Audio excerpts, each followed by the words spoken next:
আমরা গত ভিডিওতে বাচ্চার বিছানায় পেশাব করা বন্ধের আমল, দোয়া, তদবির সম্পর্কে আলোচনা শুনতেছিলাম।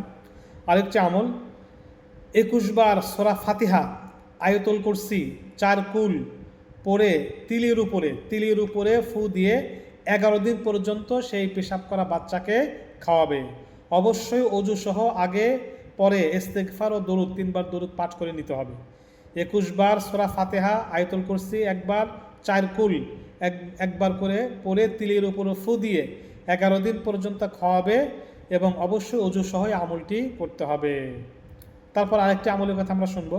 সূরা মুমিনুনের 18 নম্বর আয়াত 41 বার, ওয়া আনজালনা মিনাস সামাই মাআন বিকদার ওয়া ইন্না আলা যাহাবিন বিহি লাকাদিরুন।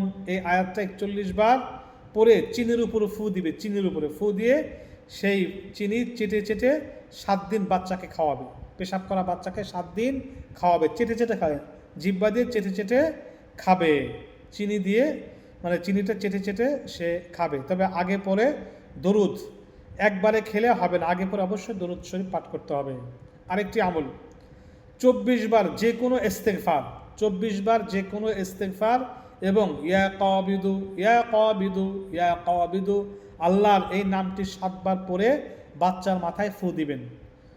এই 24 বার যে কোনো ইস্তেগফার এবং 7 বার ইয়া কাবিদু আল্লাহর এই নামটা 7 বার পরে বাচ্চার মাথায় ঘুমানোর আগে ফু দিবেন। তাহলে ইনশাল্লাহ আশা করা যায় বাচ্চার পেশাব বন্ধ হয়ে যাবে।